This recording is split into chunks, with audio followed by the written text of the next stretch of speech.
15 বছর শাসনের পর একজন নেত্রী তার দেশ থেকে পালিয়ে যাচ্ছে। তিনি মনে করেছিলেন অসংখ্য মানুষ হত্যার পরও তিনি ক্ষমতায় টিকে থাকতে পারবেন।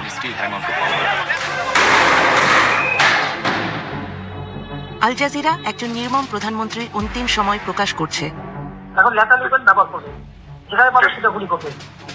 শেখ হাসিনার ক্ষমতায় থাকার লড়াইয়ের শেষ প্রহর। তিনি সেনাপ্রধানকে জিজ্ঞাসা করেছিলেন যে আপনি এই লোকজনদের গুলি করে সরাচ্ছেন না কেন? পুলিশ খুব ভালো কাজ করছে, তারা মানুষ মারছে।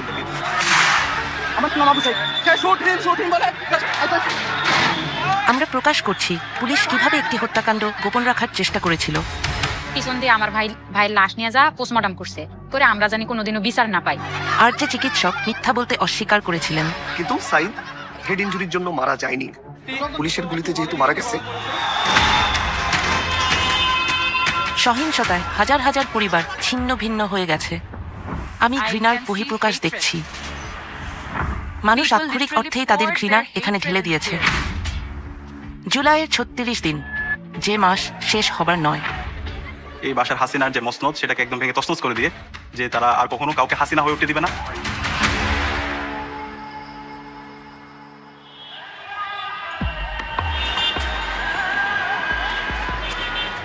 17 কোটি মানুষের দেশ বাংলাদেশ। এর 1/3 তরুণ, কিন্তু তাদের কাজের সুযোগ খুবই সীমিত। রাজনীতিবিদরা এমন কোনো অর্থনীতি তৈরি করবেন যেখানে কাজের সুযোগ সৃষ্টি হবে। তরুণদের অনেকেই একথা বিশ্বাস করে না। 2024-এর জুনে বাংলাদেশের ছাত্ররা সরকারি চাকরিতে মুক্তিযোদ্ধাদের পরিবারের জন্য সংরক্ষিত কোটা ব্যবস্থার অবসান চেয়েছিল। এবং এই কোটার মাধ্যমে তার যারা পছন্দের লোক তাদেরকে মূলত এক্সট্রা ফেসিলিটি দেওয়া হয়, যার ফলে এখানে মেরিটোক্রেসির ভিত্তিতে একজন শিক্ষার্থী তার যে ন্যায্য বুঝে পাওয়ার কথা ছিল সেটা সে পাচ্ছে না। After 11 days, the Indian Air Force are still attacking Dhaka. 71-এর স্বাধীনতার যুদ্ধের পর বাংলাদেশের প্রথম রাষ্ট্রপতি হন শেখ হাসিনার পিতা শেখ মুজিবুর রহমান। যুদ্ধে যারা অংশ নিয়েছিলেন তাদেরকে পুরস্কৃত করার জন্য এই কোটা ব্যবস্থার প্রবর্তন করা হয়। এত যুক্তিহীন, অর্থহীন, তরুণদের জন্য এতটাই ক্ষতিকর যে প্রত্যেকে এটাকে ঘৃণা করত। কিন্তু আপনার বোঝার কোনো উপায় নেই যে এটা এমন কিছুতে পরিণত হবে যা পুরো শাসন ব্যবস্থার পতন ডেকে আনবে। স্বাধীনতা যুদ্ধ এবং সেই যুদ্ধে তার বাবার ভূমিকা হয়ে ওঠে শেখ হাসিনার রাজনীতির মূল বয়ান। তিনি ভাবতেন এই দেশের স্বাধীনতা তার বাবা এনেছে, এই দেশ তার পৈতৃক সম্পত্তি। তিনি ভাবতেন এই দেশ তার রাজতন্ত্র। বাংলাদেশের রাজনীতির ইতিহাস সহিংস। 1975 সালে হাসিনার বাবা এবং পুরো পরিবার একটি রক্তাক্ত সামরিক অভ্যুত্থানে নিহত হন। প্রাণে বেঁচে যান শেখ হাসিনা এবং আওয়ামী লীগকে নেতৃত্ব দিয়ে ক্ষমতায় ফিরে আসেন 1996 সালে। তার 15 বছরের বক্তৃতাগুলো দেখুন। প্রায় প্রতিদিন, প্রতিটি বক্তৃতা, তার বক্তৃতার তৃতীয় বা চতুর্থ প্যারায় তিনি তার বাবা, তার মায়ের হত্যাকাণ্ড, তার পরিবারের ত্যাগের কথা বলতেন। তিনি ভেবেছিলেন দেশ শাসন করা তার জন্মগত অধিকার। ছাত্রছাত্রীদের বিক্ষোভ যখন তীব্র আকার ধারণ করে তখন শেখ হাসিনা হয়ে ওঠেন আক্রমণাত্মক। মুক্তিযুদ্ধের বিরুদ্ধে এত ক্ষোভ কেন? তার কথা আন্দোলনরত শিক্ষার্থীদের আরো বিক্ষুব্ধ করে তোলে। মুক্তিযোদ্ধাদের নাতিপুতিরাও পাবে না, তাহলে কি রাজাকারের নাতিপুতিরা পাবে? সেটা আমার প্রশ্ন, দেশবাসীর কাছে প্রশ্ন, যে রাজাকার নাতিপুতিরা সবকিছু পাবে, মুক্তিযোদ্ধারা পাবে না। মুক্তিযুদ্ধের সময় যারা বাংলাদেশের বিরোধিতা করেছিল তাদেরকে বলা হয় রাজাকার, বিশ্বাসঘাতক। এবং এই রাজাকার বলে সে গত 16 বছর এবং এর আগেও পুরো জাতিকে বিভিন্নভাবে ডিভাইড করে রাখার চেষ্টা করেছিল। এবং সেদিন আমরা দেখতে পেয়েছি ঢাকা ইউনিভার্সিটির প্রত্যেকটা হল, ছেলেদের হল এবং মেয়েদের হল থেকে মিছিল নিয়ে তারা বের হয়েছিল এবং স্লোগান দিয়েছিল, তুমি কি আমি কে, রাজাকার রাজাকার। শহর জুড়ে বিশ্ববিদ্যালয় শিক্ষার্থীরা রাস্তায় নেমে আসে। শেখ হাসিনার ত্রাসের যুবশক্তি ছাত্রলীগ অস্ত্র হাতে প্রস্তুত ছিল। সেদিন আপনারা দেখতে পেয়েছেন আমাদের বোনদের রক্তাক্ত চেহারা এবং আমাদের অসংখ্য ভাইরা তারা নির্মমভাবে তারা আহত হয়। তখন আমরা আমাদের এই আহত ভাই বোনদেরকে নিয়ে হাসপাতালে গিয়েছিলাম। সেখানেও আমরা যখন এক্সরে রিপোর্টের জন্য অপেক্ষা করছিলাম আমাদের ভাই বোনদেরকে নিয়ে, সেখানে ছাত্রলীগের সন্ত্রাসীরা এসে, যুবলীগের সন্ত্রাসীরা এসে আমাদের ভাই বোনদের উপর নির্মমভাবে তারা হামলা করে। শেখ হাসিনার ফোন আলাপের এক্সক্লুসিভ রেকর্ড আল জাজিরার ইনভেস্টিগেটিভ ইউনিটের হাতে এসেছে, যা তার নিজস্ব গোয়েন্দা সংস্থাই রেকর্ড করেছিল। ডিজিটাল ফরেন্সিক অ্যানালাইসিসের মাধ্যমে সকল ফোন রেকর্ড যাচাই করা হয়েছে। এই ফোন আলাপে ছাত্রদের উপর নৃশংস হামলার 48 ঘণ্টা পর শেখ হাসিনা ছাত্রলীগ নেতাদের সাথে কথা বলেন। আর ক্যাম্পাসের পরিস্থিতি মোটামুটি স্বাভাবিক হয়ে আসছে, ছেলেদের হল অধিকাংশই ফাঁকা হয়েছে। তবে এরপরও ভিতরে পুলিশের সার্চ করতে হবে। আমাদের দলীয় সিনিয়ররা অনেকে প্যানিক হয়ে যাচ্ছিল, মানে কি করবো ডিরেকশন দিতে পারতেছিল না। এই জন্য আজকে আপনার বারবার ফোন দিচ্ছি, আপনি কিছু মনে করেন না। আমি কেন মনে করবো? আমি তো সেদিন সারা রাতে যাই, কালকেও তো দক্ষিণে উত্তরে বলে দিচ্ছি যে হ্যাঁ যা দরকার আমি তো বলি। আমি আমাদের নেতারা ঘাবড়ায় যায়। আমাদের নেতাকর্মীরা মাঠে ছিল, আপনার নির্দেশনা পাইয়েই সবাই নেমে গেছে। শেখ হাসিনার সিনিয়র এক গোয়েন্দা কর্মকর্তাকে আল জাজিরা খুঁজে বের করেছে। নিরাপত্তার জন্য সেই কর্মকর্তার কণ্ঠস্বরকে বদলে দেওয়া হয়েছে। তারা বিশ্ববিদ্যালয় এলাকায় শিক্ষার্থীদের মারধর করেছিল। তাদের অনেকেই হাসপাতালে যেতে হয়েছে, যাদের মধ্যে ছাত্রী এবং নারীরা ছিলেন। দলের উপর তার কঠিন নিয়ন্ত্রণ ছিল। ছাত্রলীগ এবং আমি বলবো দেশের প্রতিটি সেক্টরে সবকিছুর উপর তার একচ্ছত্র নিয়ন্ত্রণ ছিল। পর্যদুস্ত প্রধানমন্ত্রী বিশ্বাস করতেন এই বিক্ষোভের পেছনে বিএনপি এবং জামাতে ইসলামীর হাত রয়েছে।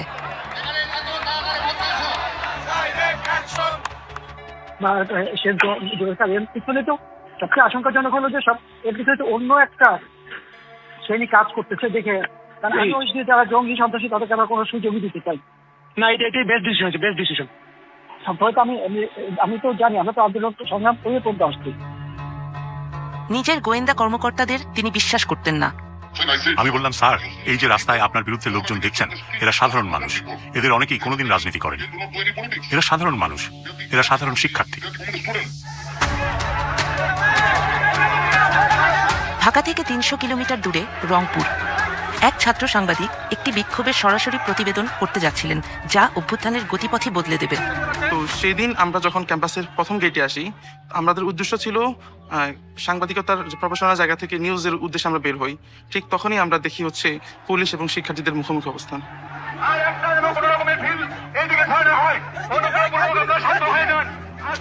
পুরো ঘটনা যখন আমি নিজে নিজে ভাবি, পুরো ঘটনাটা আমার কাছে মনে হচ্ছে ওরা আবু সাইদ টার্গেট ছিল শুরু থেকেই।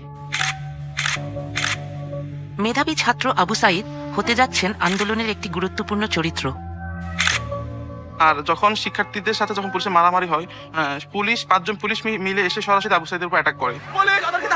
যখন আমি দেখি আবু সাইদের উপর অ্যাটাক শুরু করে 5 জন পুলিশ লাঠি দিয়ে, তার মাথায় পুলিশ যখন তাকে মারতেছিল, এতটা পুলিশ একসাথে মারতেছিল, আবু সাইদ তখনও তার পুলিশকে একটা কথা বলেন, তখনও ঠিক তাকে মানে তার মুখ থেকে এটাও আসেনি যে আমাকে সেভ করেন। আপনার নাম কি? আমার নাম আবু সাইদ, আমি ইংলিশ ডিপার্টমেন্ট 12 ব্যাচের স্টুডেন্ট। 12 ব্যাচের শিক্ষার্থী পুলিশ অতর্কিত হামলা করে তার মাথা ফাটিয়ে দিয়েছে। সে শুটিং বলে ছাত্র সাংবাদিক ভিডিও গ্রহণ করছিলেন এবং বর্ণনা করছিলেন কি ঘটছে। যখন হচ্ছে শিক্ষার্থীরা 1 নম্বর গেটে চলে আসে, সেই মুহূর্তে পুলিশ শিক্ষার্থীদের বাধার মুখে পড়ে ক্যাম্পাসের ভেতরে চলে যায়। গুলি করতে প্রিপারেশন নিচ্ছিল।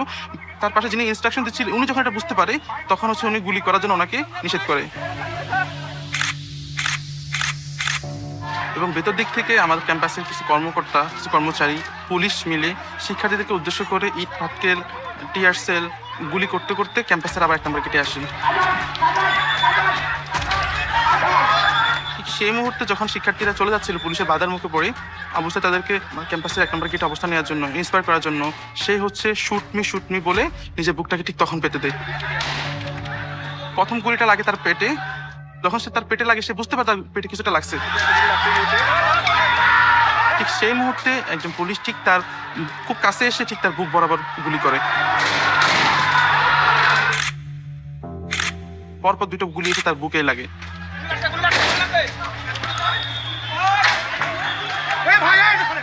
শিক্ষার্থী গুলিবিদ্ধ হয়ে লুটিয়ে পড়েছে, ওকে ধরার জন্য কেউ আসছে না। সাধারণ শিক্ষার্থীরা দ্রুত এগিয়ে আসেন। সেই মুহূর্তে পুলিশ যে 4 জন 5 জন আমরা ছিলাম, আমরা আবু সাইদ ভাইকে নিয়ে যাচ্ছিলাম। ঠিক আমরা যাতে আবু সাইদ ভাইকে না নিয়ে যেতে পারি, যাতে সেখানেই মারা যায়। পুলিশের উদ্দেশ্যটা ছিল ঠিক এরকম, তাদের এরকম একটা ক্রিয়েট করছিল তার পরিবেশটা। ঠিক তারা সেই উদ্দেশ্যে আবার আমাদেরকে গুলি করে।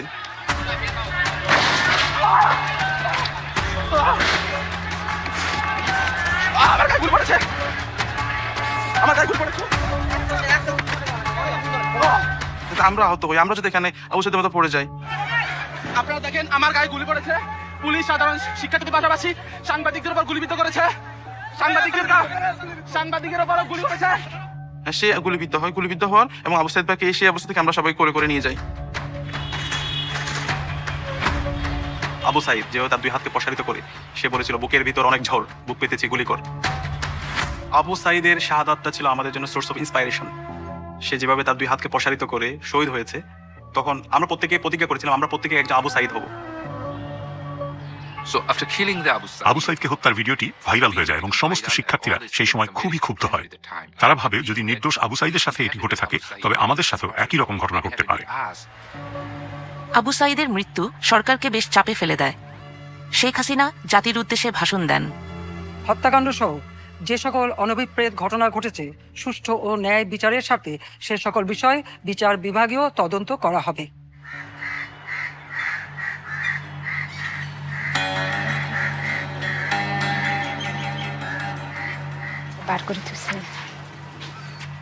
আবু সাইদের পরিবার গণভবনে এসেছেন, যা প্রধানমন্ত্রীর বাসস্থান।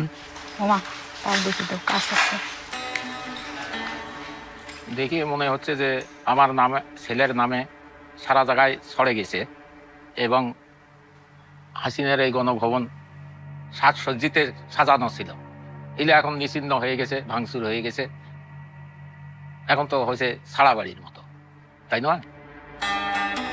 সব নস্বাদ হওয়া, ধুলিস্বাদ হওয়া। মনে করেই তার বন্ধুরা এখানে ভাইয়ের নামটা লিখছে, অনেক ভালো লাগছে ভাইয়ের নামটা দেখে। ভাইয়া অনেক ভালো ছিল, সাদা মনের ছিল। পিছন দিয়ে আমার ভাইয়ের লাশ নিয়ে যা পোস্টমর্টম করছে, যে ওনারা চাইছিল যে আঘাতের মাধ্যমেই তার সহপাঠীরা যে ঢেল ছোড়াছুরি করছে ওগুলো পায়ায় আর কি মারা গেছে আবু সাইদ ভাই, এরকম রিপোর্ট বের করতে চাইছিল। আবু সাইদ যেদিন নিহত হন সেদিন হাসপাতালে কর্তব্যরত ছিলেন ডাক্তার ইসলাম। সাইদের মৃত্যু হয়েছে মাল্টিপল প্লেট ইনজুরিতে এবং ইন্টারনাল হেমোরেজের ফলে তার মৃত্যু হয়েছে শর্টগান ইনজুরিতে, শর্টগানের গুলিতে, এবং এটা হোমিসাইডাল। এটাই যদি ডাক্তারের চূড়ান্ত সিদ্ধান্ত হতো তাহলে শেখ হাসিনার সরকারের জন্য অত্যন্ত ক্ষতিকর হতো। আমার মনে হয়েছিল যে পুলিশ আসলেই ব্যাপারটা সিরিয়াস ভাবে রিয়েলাইজ করেছে, যেহেতু এটা এক্সট্রা জুডিশিয়াল কিলিং ছিল। পুলিশ ফেসে যাচ্ছে যে পুলিশ গুলি করে মেরে ফেলছে, এই জন্য তারা চাচ্ছিল যে আমি যেন হেড ইনজুরিটাকে ফোকাস করি। আল জাজিরার হাতে আসা গোপন কল রেকর্ডিং থেকে জানা যায় যে হাসিনার সবচেয়ে বিশ্বস্ত মিত্র সালমান এফ রহমান পুলিশ প্রধানকে ফোন দিয়েছেন। আচ্ছা মামুন, ওই যে রংপুরে যে আবু সাইদ যে মারা গেল, ওর পোস্টমর্টম হয়েছে? রিপোর্ট পাইছেন আপনারা? এখনো পাইনি। চিকিৎসক ইসলামকে প্রচুর চাপের সম্মুখীন হতে হচ্ছিল। সাইদের গুলিবিদ্ধ হওয়ার পর থেকেই 3টার পর থেকে পুলিশ আমার সাথে যোগাযোগ করে। আমার কাছে অনেক দিক দিয়ে ফোন আসছিল যে অটোপসি হচ্ছে কিনা, হবে কিনা। এখনো পান নাই কেন? এত সময় লাগে কেন? এটা আমাদেরকে দেয় নাই স্যার, আমাদের সাথে তো ওরা লুকোচুরি খেলে। এবং পুলিশের ঊর্ধ্বতন কর্মকর্তারা 4:30 5টার পর থেকে আমার সাথে কথা বলতে শুরু করে এবং তারা এটা খুব গুরুত্বের সাথে করে, যেহেতু লাইভ প্রোগ্রামে গুলি হয়েছে সারা বিশ্ব, এবং তারা আমাকে বলে যে দ্রুত পোস্টমর্টমটা করে দিয়ে যেন আমি লাশটা ডিসপাস করে দিই, এবং এটাও বলে যে সাইদের মাথায় কিন্তু আঘাত হয়েছে, এটাকে আপনি ফোকাস করবেন বেশি। বডি পোস্টমর্টম করা হয়েছে তো? তো রংপুর মেডিকেল করেছে, আমাদেরকে পোস্টমর্টম রিপোর্ট দিতে সময় লাগবে কেন? যদি করে তাকে লুকিচুরি কে খেলতেছে? রংপুর মেডিকেল? রংপুর মেডিকেল রিপোর্টে আসলে রিপোর্ট আমাকে 5 বার লিখতে হয়েছে। আমি প্রতিবার রিপোর্ট লিখি, জমা দিতে যাই, পুলিশের মনোপুত হয় না। শেখ হাসিনার গোয়েন্দা সংস্থার প্রধানরাও মেডিকেল রিপোর্টটি সংগ্রহ করার চেষ্টা করছিলেন। প্রধানমন্ত্রী আমাকে বললেন যে আবু সাইদ গুলিতে মারা যাননি। আমি ডাক্তারদের কাছ থেকে রিপোর্টটা পাচ্ছিলাম না। আমি চেষ্টা করেছি রিপোর্টটা নিতে, কিন্তু ডাক্তাররা রিপোর্টটা লিখতে অনাগ্রহী ছিলেন। আমরা বললাম কি হয়েছে, এটাও আমাদের সাথে বলতে গিয়ে অনেক সময় আছে না যে একটা কিছু হইলে এরপরে আমাদেরকে, আমরা তো কিছু হইলে বলি যে এই ডাইমেনশনে যাচ্ছে, আমরা এইভাবে প্রস্তুত আছি, এরকম তো কিছু আছে, ওরা আমাদের সাথে কোনো কথাই বলে। আচ্ছা দেখি, আমি দেখি। এটা ফোন কলটা আমি আজকেই প্রথম আপনাদের মাধ্যমে জানতে পারলাম, কিন্তু আমার যেটা মনে হয়েছে যে এটা সরকারের সর্বোচ্চ মহল থেকেই আবু সাইদের রিপোর্টকে টেম্পারিং করার সর্বোচ্চ চেষ্টা করা হয়েছে। মানে আমাকে আসলে অফার করা হয়েছিল যে তোমার 2 সপ্তাহ ছুটি দিয়ে দিচ্ছি, তুমি আমাদের মনোমতো রিপোর্টটা দাও, থাইল্যান্ডে ট্যুর করো, ফ্যামিলি নিয়ে কক্সবাজারে 7 দিন থেকে আসো, কিন্তু আমি সবগুলোই রিফিউজ করছি। হাসিনার ঘনিষ্ঠরা ফোনে নিজেদের মধ্যে কি কথা বলছে এটা গোপনে রেকর্ড করতেন মেজর জেনারেল জিয়াউল আহসান। হাসিনার গোপনতম ঘটনাসমূহ তিনি জানতেন। তিনি ছিলেন হাসিনার চোখ ও কান। এটি ছিল জিয়াউল আহসানের মস্তিষ্ক প্রসূত। গোয়েন্দা সংস্থার পরিচালক, এবং তিনি সফটওয়্যারটি ব্যবহার করে ভিকটিমদের খুঁজে বের করতেন এবং তাদের তুলে নিতেন। কিন্তু আসলে এটি ব্যবহার করা হয়েছিল বিক্ষোভকারীদের শনাক্ত করতে বা তাদের খুঁজে বের করতে। যেসব রাজনৈতিক নেতাদের তারা অপহরণ করেছে এবং তাদের জোরপূর্বক গুম করেছে। তিনি তাকে বিশ্বাস করতেন, তিনি তার উপর আস্থা রাখতেন। সে ছিল ক্ষমতাবান, তার মনোভাব নিষ্ঠুর। এই গোয়েন্দা কর্মকর্তা এখন হত্যা মামলার আসামি। হাসিনার আমলে তিনি হাজার খানেক হত্যার সাথে জড়িত ছিলেন। তদন্তকারী অফিসাররা এমনটাই মনে করেন। ইতিমধ্যেই আমরা তথ্য পেয়েছি, যারা গুমের শিকার হয়েছিলেন সে নিজেই তাদেরকে হত্যা করেছে। সে তার দলবল ব্যবহার করে তাদের আটক কেন্দ্র থেকে অন্য কোথাও নিয়ে গিয়ে হত্যা করেছে, এবং অনেক সময় মৃতদেহগুলো সিমেন্টের বস্তা দিয়ে বেঁধে নদীতে ফেলে দেওয়া হয়েছে। হাসিনা 50টিরও বেশি মোবাইল ফোন ব্যবহার করতেন, তবুও তার কথা রেকর্ড হতো। কিছু ক্ষেত্রে অন্য পক্ষ বলছিল যে আমাদের টেলিফোনে এই বিষয়ে আলোচনা করা উচিত নয়, আর উত্তর দিচ্ছিলেন প্রধানমন্ত্রী, হ্যাঁ আমি জানি এটা রেকর্ড করা হচ্ছে, কোনো সমস্যা নেই। এটা ভাগ্যের পরিহাস, তিনি অন্যদের জন্য খুব গভীর খাদ খনন করেছেন, সেই খাদে এখন তিনিই পড়েছেন।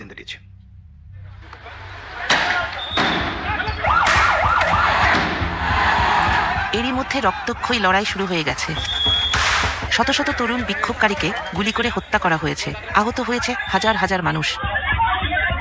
চেস্টে বুলেট ইনজুরি পাইছি, আমরা ফেসে বুলেট ইনজুরি পাইছি, বুলেট ইনজুরি পেশেন্টগুলো খুব বেশি পাইছি, এবং চাপাতিতে যে আঘাত করাটা বলে যে নাইফ দা ছুরি দিয়ে আঘাত করে স্ট্যাব ইনজুরি, এগুলো আমরা অনেক বেশি পেশেন্ট পাইছি শেষের দিকে এসে।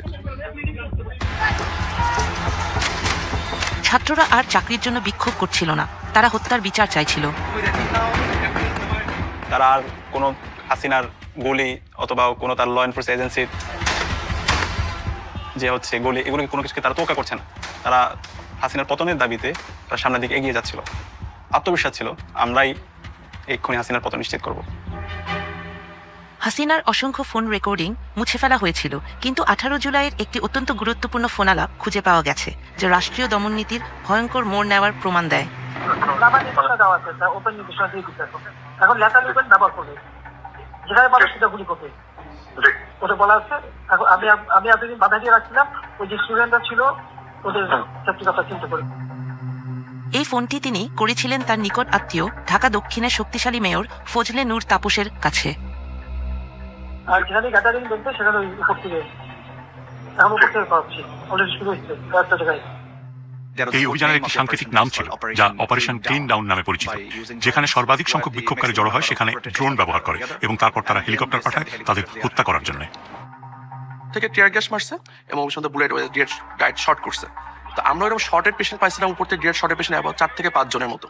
ওই সময় যখন আমাদের হসপিটালের সামনে টার্গেট করে হেলিকপ্টারে গুলি এবং টিয়ার শেল ফেলানো হয়েছে। তার গোয়েন্দা সংস্থা যখন আড়ি পেতে শুনছিল, প্রধানমন্ত্রী তখন আরো সব পরিকল্পনা প্রকাশ করে ফেলেন। সেনাপ্রধানের সাথে কথা বলছি, ওরা রেডি থাকে, ঠিক আছে, এখন তো আমরা অন্য ইয়ে করছি, ছবি নিচ্ছি। ছবি থেকে পাকড়াও করা যায় না রাতের মধ্যে? সবগুলিকে অ্যারেস্ট করতে বলছি রাত্রে। পাকড়াও করলে না, ওটা বলা হয়, ওটা র্যাব জিএফআই সবাইকে বলা হয়েছে যেখান থেকে যে কথা পাবো দেখে ফেলছি। শিক্ষার্থীদের হত্যার জন্য আওয়ামী লীগ সরকারের বিরুদ্ধে মামলা লড়ছেন তাজুল ইসলাম। এটা সত্যিই বিস্ময়কর ছিল।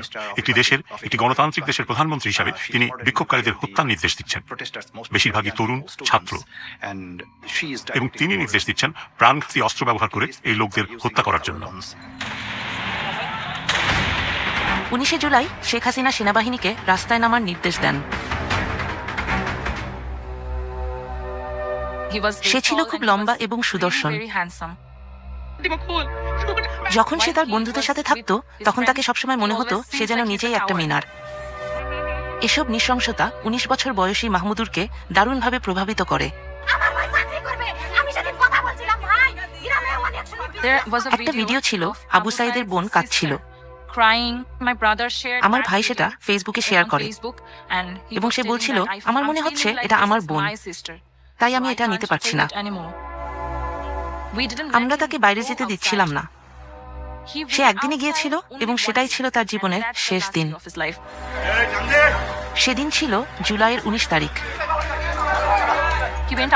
বাসা থেকে সে বের হয় 3:10-এ। 3:26-এ সে আমাকে ফোন করে। আমি তাকে বকাবকি করছিলাম আর আমি তার সাথে চিৎকার করছিলাম, তোমাকে বাড়ি ফিরে আসতে হবে। সে বলল, আচ্ছা আমি আসছি। জাস্ট 11 মিনিট পর সে মারা গেল।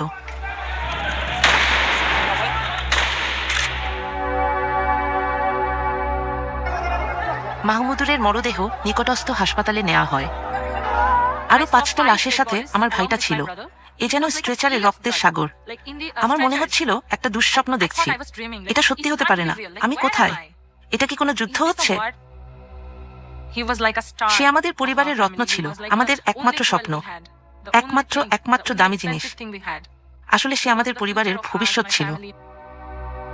বিক্ষোভ যখন তীব্র আকার ধারণ করছিল, শেখ হাসিনা দেশের ব্যবসায়ী ও শীর্ষ রাজনীতিবিদদের সাথে দেখা করেন। তিনি ছিলেন একরোখা। ডিজিটাল বাংলাদেশ তো আমারই করে দেওয়া। আজকে সেই ডাটা সেন্টার থেকে শুরু করে সব কিছু পুড়িয়ে দেওয়া হয়েছে, সাবমেরিন কেবলটা পর্যন্ত নষ্ট করা হয়েছে। আজকে কারফিউ দিতে আমরা বাধ্য হয়েছি মানুষের জানমাল রক্ষা করার জন্য। ইন্টারনেট সংযোগ বিচ্ছিন্ন হবার কারণে তিনি বিক্ষোভকারীদের দোষারোপ করেছিলেন। হঠাৎ করে ইন্টারনেট ব্ল্যাকআউট। এর আগে আমরা সহজেই অনলাইন ইন্টারনেটের মাধ্যমে সবার সাথে যোগাযোগ করতে পারছিলাম। এই মুহূর্তের মধ্যে আমরা একটা অফলাইন নেটওয়ার্ক তৈরি করেছিলাম। আমরা কিছু এক্সট্রা ডিভাইস কিনে রেখেছিলাম এবং কিছু এক্সট্রা সিম, এবং আমরা যখন মিছিল করছিলাম সেই সময় হেলিকপ্টার থেকে হাসিনা এবং তার যে ল এনফোর্সিং এজেন্সি তারা আমাদের উপর গুলি করছিল। তো এই সময়ে একই সাথে মাঠের আন্দোলন সমন্বয় করা এবং পরবর্তী দিনে কর্মসূচি প্রণয়ন করা, সেটা ছিল আমাদের সবচেয়ে গুরুত্বপূর্ণ কাজ। কিন্তু ছাত্রলীগ নেতাদের সাথে তার এক ধারণ করা ফোনালাপে সাবেক প্রধানমন্ত্রী এক ভিন্ন চিত্র তুলে ধরেন। আর ওই বিটিআরসি বন্ধ করতে, আমি ইন্টারনেট বন্ধ, ব্রিটিশ হাইকমিশন সাহেব যেটা প্রবলেম ঠিক হবে, এটা তোমরা বলো। আন্দোলন এটা শেষ ঠিক হতে অনেক সময় লাগবে। আল জাজিরা একটি গোপন সরকারি নথি পেয়েছে যা প্রকাশ করে কে বাংলাদেশকে ইন্টারনেট থেকে বিচ্ছিন্ন করেছে। জুলাইয়ের 15 তারিখে বাংলাদেশের টেলিযোগাযোগ কর্তৃপক্ষ ঢাকার বিভিন্ন বিশ্ববিদ্যালয় এলাকায় ইন্টারনেট সংযোগ বন্ধ করে দেয়। পরের দিন পর্যন্ত তারা 59টি বিশ্ববিদ্যালয় ওয়েব অ্যাক্সেস, ব্লগ এবং 2 শতাধিক সাইটে প্রবেশ বন্ধ করে দেয়। 18 জুলাই থেকে শেখ হাসিনার গোপন পর্যবেক্ষণ ইউনিট এনটিএমসি সমগ্র ওয়েব অ্যাক্সেসের উপর নিয়ন্ত্রণ নিয়ে ফেলে। পরের কয়েক সপ্তাহ ধরে তারা একের পর এক সোশ্যাল মিডিয়া সাইট বন্ধ করে দেয়। কিন্তু সহিংসতার ভিডিও তখনও বাইরের বিশ্বে পৌঁছাতে পারছিল। শেখ হাসিনার একটি পরিকল্পনা ছিল। শেখ হাসিনা ঢাকা উত্তর সিটি কর্পোরেশনের মেয়র আতিকুল ইসলামের সাথে কথা বলছিলেন। তিনি এমন প্রচারণা চাইছিলেন যাতে বোঝানো যায় সহিংসতার আসল ভুক্তভোগী হলো তার সমর্থকরাই। তাহলে আমি আপনার কাছে আমি ইয়া করে দেন আপা, আমি সব পাঠিয়ে দিচ্ছি। আমাদের C40 হোল ওয়ার্ল্ডের মেয়রদের ফোরাম সাদেক খানের নেতৃত্বে, ওরাও বলতে কি করতে পারি বলো। আমি সাদেক খান তো আমার সাথে ক্লোজ ফ্রেন্ড, লন্ডনের মেয়র। কথা বলো, সাথে কথা বলো। এই সবই সবকে আবার ওখানে পাঠানো আছে, মানে সব অ্যাম্বাসাডারদের কাছে মোটামুটি দেওয়া আছে। না, এটা ভালো বলছেন আপা, আমাদের গ্রুপে আছে, আপনি তো পাঠাচ্ছেন, আমি মেয়রদের কাছে পাঠিয়ে দিলেন না। কিন্তু দৈনিক ছাত্র হত্যার তথ্যসমূহ কিছুতেই ধামাচাপা দেয়া যায়নি। ওই সময় আমরা অনেক ইনজুর্ড পেশেন্ট পাইছি, অনেক খুব গ্রিভিয়াসলি হার্ট পেশেন্ট যেগুলো হয়েছে, তার সেসব পেশেন্টগুলো আমরা পাইছি ওই সময়, এবং তাদের অবস্থা মানে খুবই খারাপ। আমরা ওই সময় খারাপ ছিল, এবং ওই সময় পেশেন্টগুলার আমরা বেশিরভাগই পাইছিলাম বুলেট ইনজুরি। এবং মৃতের সংখ্যা বাড়ার সাথে সাথে মানুষের ক্ষোভও বাড়ছিল। সরকার ক্রমেই জনসমর্থন হারাচ্ছিল। কয়েকদিন পরে হাসিনা এই গণভবনে নিয়ে আসলো বাধ্য করে। সব প্রশাসনেরা নিয়ে গাড়ি যাওয়া আসে, থাকা খাওয়া সব ফ্রি, চলো তোমার যাওয়াই নাই। বিক্ষোভে নিহতদের পরিবার যারা তাদের সন্তান হারিয়েছেন তাদের সাথে শেখ হাসিনা দেখা করার আয়োজন করলেন। বুঝি নাই, মূর্খ মানুষ তো। বুঝি নাই কি, বাধ্য করে আনছে তো, না আসলে হয়তো অন্য অত্যাচার করলেই হয়।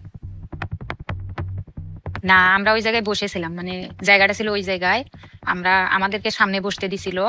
তো তখন শেখ হাসিনা আসিয়ে মানে একটা লিস্ট করা ছিল শহীদ ফ্যামিলির, তো ফার্স্টে আমাদের নাম ছিল। তো প্রধান আমরা ওখানে ছিলাম, আমরা দাঁড়াইছিলাম, তো শেখ হাসিনা আমাদের কাছে আসছিল। তখন ওনারা বললো যে হ্যাঁ তোমার ভাইয়ের বিচার আমরা করবো, এটা তদন্ত করে আমরা দেখতেছি কে মারলো কি করলো। তখন আমি বলছিলাম যে আমার ভাইয়ের যে পুলিশে গুলি করে মারছে এটা তো ভিডিও ফুটেজে দেখাই যাইতেছে, এটার আবার তদন্তর কি দরকার। কারণে আসাটা অনেক ভুল হয়েছে, সবাইকে ডাকছে বা সবাইকে কিছু দিছে, কিন্তু সঞ্চয়পত্র দিছিল। তো তখন আমরা বুঝতে পারছি যে এখন হাসিনা প্রচার করবে যে আবু সাইদ ভাইয়ের ফ্যামিলি মানে তাদের কোনো আক্ষেপ নাই, ওনাদের ছেলে মারা গেছে, ওনারা মানে মীমাংসা হয়েছে, এরকম একটা কিছু বোঝাতে চাইছে। তখন আমরা যখন বুঝতে পারলাম তখন আমাদেরকে নিজেদেরকে অনেক খারাপ লাগছিল। তখন আমরা মনে করছি আমার ছেলেটা কে মারলি, তা আমরা মনে করছি আমার ছেলে হাসিনাই হত্যা করবে করছে পুলিশের, তাছাড়া আমার ছেলে মারতে পারে না। আমি নিশ্চিত তাদের প্রত্যেককে জোর করা হয়েছিল। কেউ তো তার পরিবারের সদস্যদের খুনিদের সাথে মিলিত হতে চায় না, তাই না? অন্য পরিবারগুলো এই সাক্ষাতে যেতে অস্বীকৃতি জানালেন। যখন আমি এখানে ঢুকলাম আমি ঘৃণা দেখতে পাচ্ছিলাম। যত কিছু আমি এখানে দেখতে পাচ্ছি শুধুই ঘৃণা। আমাদেরকেও এখানে আসতে বলা হয়েছিল। তিনি সব পরিবারের সদস্যদের সাথে দেখা করবেন এবং ক্ষতিপূরণ বা এরকমই কিছু দেবেন। আমরা কেন ক্ষতিপূরণ নেব? কিসের ক্ষতিপূরণ? আমার পুরো পরিবার ধ্বংস হয়ে গেছে, তার ক্ষতিপূরণ? আপনি কি পারবেন আমার মায়ের প্রতিদিনের কান্নার ক্ষতিপূরণ দিতে? তাই আমরা কোনো ক্ষতিপূরণ গ্রহণ করিনি, এখানে আসার প্রস্তাবেও রাজি হইনি।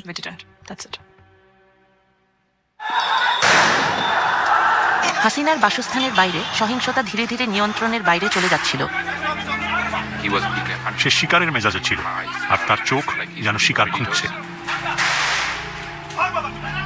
আর সে কিছু বন্য প্রাণী মারতে চায়, কিন্তু সে আসলে নিজের দেশের মানুষদের মারছিল।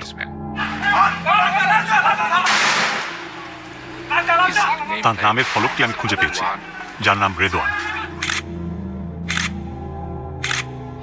সে ছিল স্পেশাল সিকিউরিটি ফোর্সের সদস্য। সে শেখ হাসিনার জন্য কাজ করত। সে কিভাবে গুলি করতে পারে নিজের দেশের লোককে? তার কাছে AK রাইফেল ছিল এবং সে ছাত্রদের লক্ষ্য করে গুলি চালাচ্ছে। আমি তাকে জিজ্ঞাসা করেছিলাম, এটা কি ধরনের রাইফেল? এটা কি অ্যাসল্ট রাইফেল? এটা কি প্রাণঘাতী?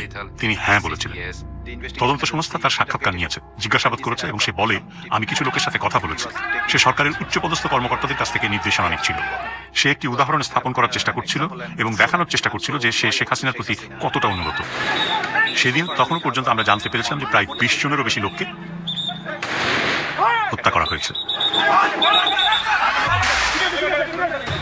এখন শেখ হাসিনার সেনাবাহিনীর ভেতরেও একটি ঝড় দানা বাঁধছিল।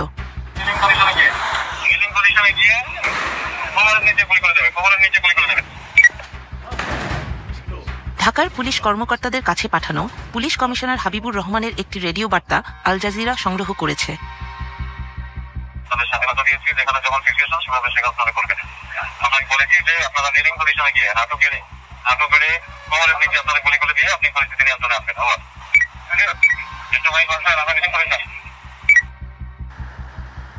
সেনা কর্মকর্তারা ক্রমশ উদ্বিগ্ন হয়ে উঠছিলেন। আর না, যথেষ্ট হয়েছে। আমরা একমত হই যে আমরা কোনো গুলিবর্ষণ করব না। সেনাবাহিনীতে কর্মরত এক সেনা কর্মকর্তা আল জাজিরার সাথে কথা বলতে রাজি হন। আমরা তার কণ্ঠস্বরটি বদলে দিয়েছি। যদি গুলির নির্দেশ আসে আমরা বিট্রে করব, আদেশ অমান্য করব না। সেনাবাহিনীর প্রধান জেনারেল ওয়াকারুজ্জামান, যাকে মাত্র কয়েক সপ্তাহ আগে শেখ হাসিনা পদোন্নতি দিয়েছিলেন, তিনি নিজেই সম্ভাব্য বিদ্রোহের মুখোমুখি হয়েছিলেন। তিনি সব অফিসারদের ডাকেন মূলত তাদের মনোভাব বোঝার জন্য। সব অফিসার সেই কনফারেন্সে যোগ দেন। সেনাবাহিনীর তরুণ অফিসাররা তাদের কমান্ডারদের প্রশ্নবিদ্ধ করতে থাকেন। তারা ভীষণ রাগান্বিত ছিলেন। 3রা আগস্ট আমরা প্রশ্ন তৈরি করেছিলাম, অস্ত্র ও গোলাবারুদ এই মানুষদের, আমার জনগণ, আমরা কেন এটি আমাদের জনগণের বিরুদ্ধে ব্যবহার করব? আমরা কেন নিরীহ মানুষকে গুলি করব? আমরা তো জানি না কে আমাদের শত্রু বা মিত্র। তিনি বেশ উদ্বিগ্ন ছিলেন, তিনি উত্তেজিত, আবেগপ্রবণ ছিলেন, তিনি ঠিকমতো বসতেও পারছিলেন না। কতজন? তিনি বেশ নার্ভাস ছিলেন। আমি তাদেরকে বললাম, পরিমিত শক্তি প্রয়োগ করো, জনতাকে গুলি করো না। আমরা মনে করি না যে এটা করা উচিত, কারণ নিরীহ বেসামরিক মানুষ, শিক্ষার্থীরা তো বিক্ষোভ করছিল কোনো একটা কারণে, আর পুলিশ তাদের উপর গুলি চালিয়েছিল। এটা খুবই খুবই উদ্বেগজনক ছিল, খুবই উদ্বেগজনক। গোপন ফোন রেকর্ড আরও সাক্ষ্য দেয়, শেখ হাসিনার একটি চেইন অফ কমান্ড ছিল। এবারে কোনো কথা নাই, এবার একবার শুরুতে দিবা, বলে দেবো ধাওয়া দেবে, গলিতে বলতে থাকবে। হাসিনার ব্যক্তিগত সামরিক সচিব কর্নেল রাজীবকে একটি ফাঁদ পাতার নির্দেশ দেওয়া হয়।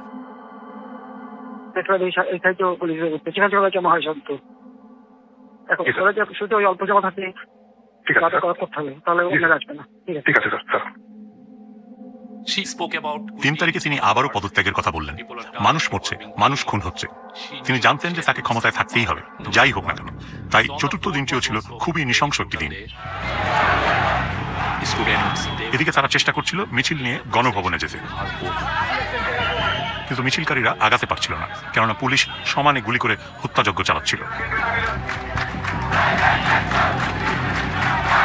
4 আগস্টের মধ্যে হাজার হাজার মানুষ গণভবন অভিমুখে মিছিল করে আসার প্রস্তুতি নেয়। হাসিনা তার নিরাপত্তা প্রধানদের সাথে সর্বশেষ বৈঠকটি করেন। তিনি সেনাবাহিনী প্রধানকে বলছিলেন, কেন আপনি গুলি করে সব মানুষকে সরিয়ে দিচ্ছেন না? পুলিশ খুব ভালো কাজ করছে, তারা মানুষদের হত্যা করছে। আপনার উচিত হত্যা করে হলেও আমাকে ক্ষমতায় রাখার চেষ্টা করা। অবশেষে সেনাপ্রধান, নৌবাহিনী প্রধান এবং বিমান বাহিনী প্রধান ও অন্যান্য ঊর্ধ্বতন কর্মকর্তারা অস্বীকার করলেন যে তারা এটা করতে পারবেন না, কারণ সেখানে হাজার হাজার মানুষ আছে। আমরা আমাদের নিজেদের লোকজনকে মারতে পারি না, এবং তারপরেও তিনি পদত্যাগে রাজি হচ্ছিলেন না। একসময় আমি তাকে বলেছিলাম যে এটা কোথাও যাচ্ছে না, কোথাও না। সুতরাং এইটুকুই, এটা কোথাও যাচ্ছে না। তাই আপনাকে রাজনীতিবিদদের সাথে কথা বলতে হবে, বিষয়গুলো ভিন্নভাবে সামাল দিতে হবে। এটা কোনো উপায় নয়। এখানে তো আমার মেয়ের আসার কথা ছিল। এখানে আমার মেয়ে এসে কি করত? উল্লাস করত। বিলাসবহুল বাড়ি, যেখান থেকে শেখ হাসিনা শুধু দুষ্ট মন্ত্র চালাইত। গণভবন ঘেরাও করতে আসা হাজার হাজার মানুষের একজন নাফিসা, যার বয়স 17। নাফিসা পড়াশোনা শেষ করার পরে ওর স্বপ্ন ছিল ও ডাক্তার হবে, বাইরে যাবে, বিদেশে যাবে। ঠিক 10:30টায় আমাকে 2টা ছবি পাঠিয়েছে। এটি ছিল এই অভ্যুত্থানের শেষতম দিন, একই সাথে নৃশংসতম দিনও বটে। তখন ঢাকার প্রত্যেকটা প্রবেশ মুখ থেকে লক্ষ লক্ষ জনতা তারা গণভবন অভিমুখে রওনা দিয়েছে। ওরা অনেক দূর আগায় গেছে, একেবারে ঠিক যাইতেছে। এর মধ্যে পুলিশ টিয়ার শেল মারে, গ্যাস মারে, তারপরে সাউন্ড গ্রেনেড মারে। আমি শুনতেছি মোবাইলে সবকিছু। তুমি বাসায় যাও, কেউ বলছে যাবো, আমি কিন্তু বাসায় যাব না। এখনকার যে পরিস্থিতি, এই যে আন্দোলন করলাম, এটার সুফল না পাওয়া পর্যন্ত বাড়িতে যাব না। দেশের সবচেয়ে ক্ষমতাধর রাজনীতিবিদের 15 বছরের শাসনের নিষ্পত্তি কয়েক মিনিটের মধ্যে ঘটতে যাচ্ছে। সেনাবাহিনী বলল, এখান থেকে সরে যাওয়ার জন্য আপনার হাতে 40 মিনিট সময় আছে, নইলে লোকজন এসে সবকিছু ধ্বংস করে দেবে। তিনি এতটাই আবেগপ্রবণ হয়ে পড়েছিলেন যে বলছিলেন, তাহলে তোমাদের উচিত এখনই আমাকে হত্যা করা এবং এখানে গণভবনের মাটিতে পুঁতে ফেলা। হাজার হাজার মানুষ ইতোমধ্যেই জড়ো হয়ে গিয়েছিল। আমরা ঢাকায় এসেছি কারণ আমরা আর হাসিনাকে চাই না, কারণ সে অনেক ছাত্রকে হত্যা করেছে, তাই আমরা তাকে আর চাই না। সেনাপ্রধান সকালে গণভবনে যান, আর হাসিনা সেটা যখন জানতে পারেন তখন তিনি খুব জোরে কাঁদতে শুরু করেন, যেন তিনি রাগে ফেটে পড়েছেন এবং কান্নায় ভেঙে পড়েছেন। আমাদের ধারণা ছিল আজই সেই দিন, কেননা সব লোক যদি আসে এবং তাদের সরাসরি হাসিনার প্রাসাদে যাওয়ার কথা, এটা নৃশংস একটা ব্যাপার হবে। এটা ছিল হাসিনার ক্ষমতার অন্তিম সময়। পুলিশ তবুও বিক্ষোভকারীদের উপর গুলি ছড়ছে। ঠিক 20 মিনিট পরে আমাকে ফোন দিল, তখন বাজে 12:40। বলতেছে, আমি গণভবনের দিকে যাচ্ছি, যদি বিজয় আসে আলহামদুলিল্লাহ, আর যদি না আসে তাহলে তো জানবাই। তিনি ভাবলেন বিপুল সংখ্যক মানুষকে হত্যা করে তিনি ক্ষমতায় টিকে যেতে পারেন। ঠিক আছে, তাদের এখানে আসতে দেন, কিন্তু তার বিশেষ নিরাপত্তা বাহিনী যারা প্রাসাদের পাহারা দেয়, যারা নিরাপত্তা দেয়, তারা বলল যে আমরা পারবো না, জনসমুদ্র নিয়ন্ত্রণ করার কোনো উপায় নেই, আমরা এত মানুষকে হত্যা করতে পারি না। 15 মিনিট আবার পর ফোন দিল আমাকে, যাবো, তুমি টিভি দেখো। Breaking news story, Bangladesh Prime Minister Sheikh Hasina has resigned. জনতার বিপুল স্রোত যখন গণভবনমুখী, তখন শেখ হাসিনা শহর ছেড়ে পালিয়ে গেলেন। আমি যাকে তখন তাকে ফোন করি, তো ওই পার থেকে একটা ছেলে মোবাইলটা রিসিভ করে বলতেছে, মোবাইলটা যার, সেই মেয়েটা গুলিবিদ্ধ হয়েছে। কিছুই নিতে পারি না, শুধু মোবাইলটা হাতে আমি তুলতেছি। নৌকা পার হওয়ার মাঝামাঝি যাওয়ার পরে আমার মেয়ে মোবাইল লক খুলে মাস্ক সরাইয়া আমাকে ফোন দিছে, আব্বু আমি মনে হয় বাঁচবো না, আমার লাশটা তুমি নিয়ে যাও, আমি মরে যাব। এই কথাটা যখন বলছে,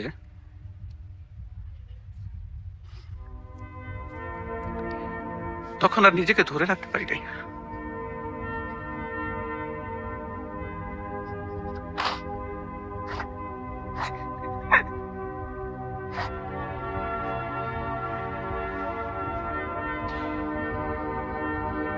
দৌড়াইতে দৌড়াইতে যাইতেছি, আসলে যখন গেছি তখন নাফিসার মামা ফোন দিয়া বলতেছে যে ভাই আপনার মেয়ে আর নাই।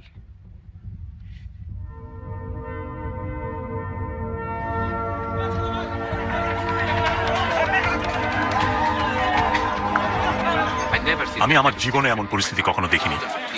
হাজার হাজার মানুষ প্রধানমন্ত্রী যেখানে থাকতেন সেখানে প্রবেশ করেছিল।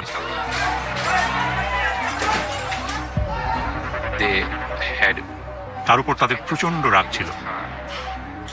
তারা বলে যে আমরা অবশ্যই সেসব জিনিস সংগ্রহ করে স্মৃতি হিসাবে রাখবো, যাতে আগামীতে যেই রাজনীতিবিদরা আসবে তারা যেন বুঝতে পারে আমাদের সাথে যদি হাসিনার মতো আচরণ করা হয় তাহলে আমরা আপনাদের সাথেও একই কাজ করব। আমি ন্যায় বিচারের জন্য লড়াই করব, শেষ নিঃশ্বাস পর্যন্ত লড়াই করব। আমি জানি না আমি ন্যায় বিচার পাবো কিনা। আজকে যদি আমার জায়গায় আমার ভাই থাকতো, সেও এটা ছেড়ে দিত না।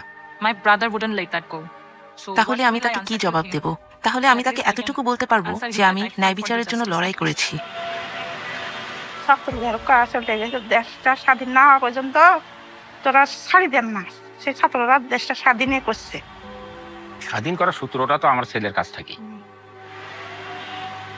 এখন আমাদের চাওয়া হইতেছে পরবর্তী যে সরকার আসবে উনি যেন মানে ন্যায় নিষ্ঠার সঙ্গে থাকে, কোনো স্বৈরাচার সরকার যেন আর গঠন হইতে না পারে, কোনো ন্যায্য অধিকারের জন্য কোনো মা বাবার বুক খালি না হোক, কোনো বোনের ভাই না হারাক। আমি এটা বাংলাদেশের যারা পরবর্তী গভর্নমেন্ট আসবে যেন এই দেশটা পরিষ্কার পরিচ্ছন্ন থাকে, শান্তিপ্রিয় থাকে, এবং যারা এই দেশের জন্য এই মাটির জন্য যুদ্ধ করছে, শহীদ হয়েছে, আহত হয়েছে, তাদের মনোবাসনাগুলো যেন সরকার পূরণ করে, তা আমি চাই।